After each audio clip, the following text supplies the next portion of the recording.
Herkese merhaba. Nasılsınız? Bugün bizim dersimizin konusu Türkçe'de en çok kullanılan kelimeler. Selam dostlar. Bugünkü bizim taqırımız Türk dilinde en көп қолданылатын сөздер. Al ендеше олармен таныс болайық. Бірінші сөзіміз evet. Evet, iya деген мағынаны білдіреді. Яғни, сізге сұрақ қойғанда iya, құптау мағынасында, растау мағынасында айтылатын сөз. Мысалға, Türkiye güzel mi? Evet, Türkiye çok güzel. Türkiye әдемі mi? Ya, Türkiye өте әдемі. Türkistan'da yaşıyor musunuz? Türkistan'da тұрасыз ба? Evet, Türkistan'da yaşıyorum. Ya, Türkistan'da тұрамын. Және дүкенге барған кезде сізден сатушы сұрауы мүмкін. Бұл mu? Мынау ма? Осы ма? Бұл ма? Ya? Evet, o. Ya, сол.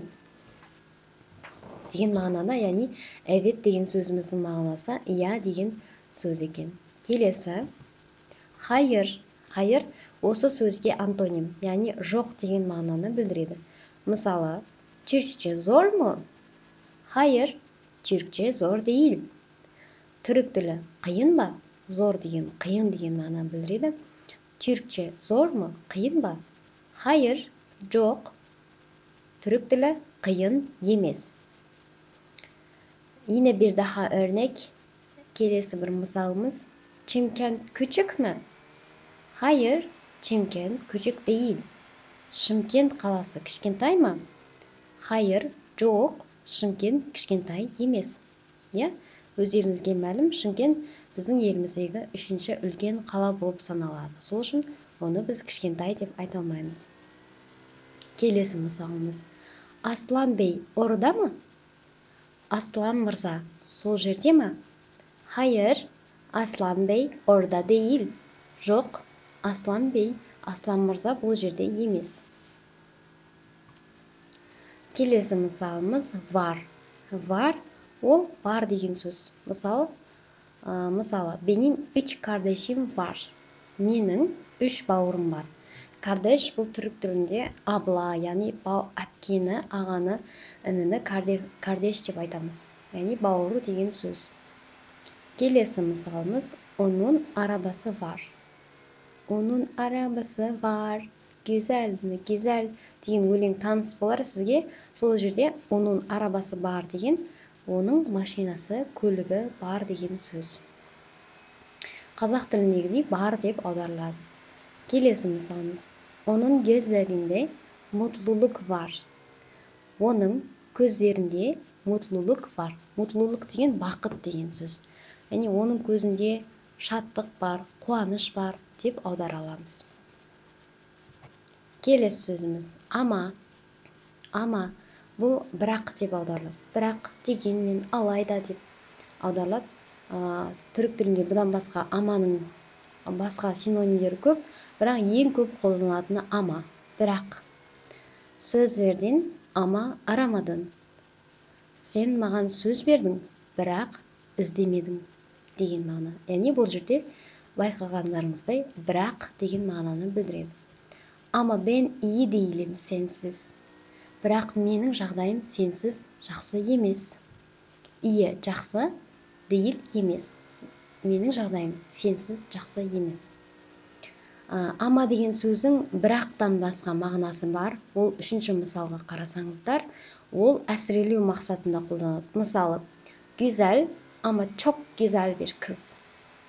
Әдемі қыз деп айтсақ болады. Güzel kız деп. Бірақ оны әсірелеу мақсатында, өте әдемілігін жеткізу мақсатында аманы қолданамыз. Güzel ama çok güzel bir kız. Өте әдемі қыз.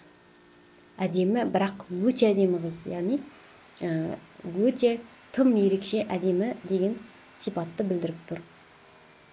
Дәл сонда тағы бір мысал келтірсек, татлы, ama çok tatlı bir çocuk. Тәтті, өте тәтті балақай. Осыны аударған кезде ama сөзімен бірге қолданып сөйлем құрастырсақ болады. Келесі, соңғы сөзіміз бұл değil.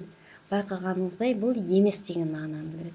Кез келген сын есіммен де, етістікпен де қолданылады. Мысалы, бүгін değil, бүгін емес. Ya, hayır, Çimkent küçük değil. Жаңа мысалымызда келтіргендей, жоқ, Шымкент кішкентай емес. Яғни küçük değil, кішкентай емес деп аударады екенбіз. Ayşe benim kardeşim değil, arkadaşım.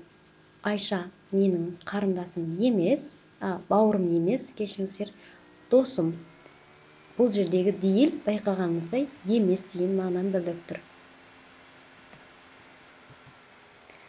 Енді осы сөздің тағы бір қолдануына тоқтала кетсек, değil ме деген түрік тілінде қысқартылып айтады. Деме. Иә, киноларды байқап отырсаңыз, деме деп көп айтады. Мысал келтірейік. Бүгін buluşuyoruz. Деме? Бүгін кездесеміз. Солай ма? Яғни қазақ тілінде солай ма деген мағынада аударылады. Бүгін жұма. Değil ме? Бүгін жұма күні. Солай емес па? Сондай ма деген мағынаны қолданады екенбіз. Ayşe senin arkadaşın. Деме? Ayşe сенің құрдасың. Солай ма? Көрдіңіз бе? Ayşe senin arkadaşın. Деме?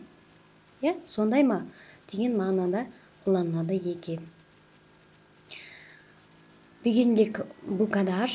Осымен сабағымыз тамам, достар. Осылайша түрік тілі сөздермен таныс боламыз. Егер де менің сабағым сіздерге ұнап жатса, лайк басып, подписаться етуді ұмытпаңыздар.